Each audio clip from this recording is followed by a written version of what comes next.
కేసీఆర్ గారి మీద ప్రేమతో, తెలంగాణ బొగ్గుగని కార్మిక సంఘం మీద ప్రేమతో అద్భుతంగా పనిచేసి విజయ పంచులని ముద్దాడినందుకు మనుగూరులో ముఖ్యంగా మీ అందరిని నేను అభినందిస్తా ఉన్నాను.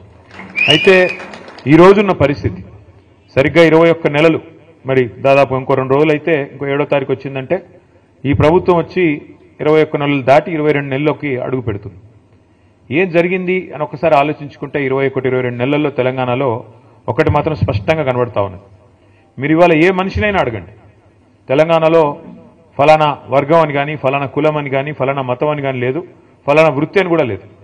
ఏ ఒక్కరిని మీరు తట్టి అడిగినా ఎట్లా ఉంది ప్రభుత్వం అని అడిగితే అందరూ స్ట్రెయిట్గా ఒక్కటే మాట చెప్తున్నారు, అప్పుడే బాగుంది, ఆనాడు కేసీఆర్ గారు ఉన్నప్పుడే బాగుండేది, ఈ ప్రభుత్వం వచ్చినాక అంత అగమ్యగోచరంగా ఉంది అనే మాట ఇవాళ ప్రతి ఒక్క మనిషి నుండి కూడా వినబడతా ఉంది.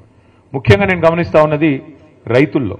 ఇప్పుడే నేను కాంతారావు గారిని అడుగుతా ఉన్నా, అన్న మరి కొత్తగూడెం జిల్లాలో యూరియా సమస్య ఎట్లా ఉంది, యూరియా ఉందా సమస్య లేదా అంటే భయంకరంగా ఉందన్న, యూరియా సమస్య కాదు సంక్షోభం, అది ఆ స్థాయిలో భయంకరంగా ఉంది, రాష్ట్ర వ్యాప్తంగా ఉన్నట్టే మా దగ్గర కూడా తీవ్రంగా రాత్రికే వచ్చి లైన్లు కడుతున్నారు, ఉదయం 3 గంటలకు వస్తున్నారు, చివరి కొంతమంది అక్కడనే పడుకుంటున్నారు, ఆ పరిస్థితి వచ్చింది.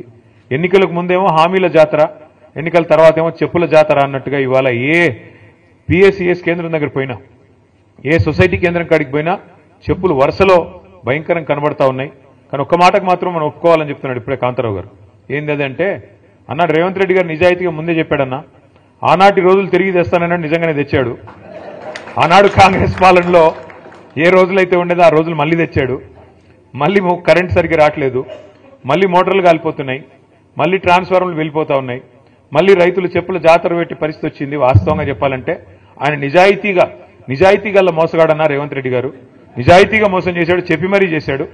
ప్రజలు ఆయన చెప్పాడు, ఎలక్షన్లకు ముందే చెప్పాడు, ఆయన కొత్తగా ఈరోజు చెప్తలేడు. రేవంత్ రెడ్డి గారు నిజాయితీగానే మోసం చేసిండు. ఆయన అన్నాడు ప్రజలు మా చేతుల్లో మోసపోవాలనే కోరుకుంటారు. మీరు చూసే ఉంటారు ఆ వీడియో. మరి వాళ్ళు మోసం చేయాలంటే వాళ్ళకి మాట ఇవ్వాలి, మోసం చేయాలి, అదే మేము నేర్చుకున్నామని చెప్పాడు, చేశాడు.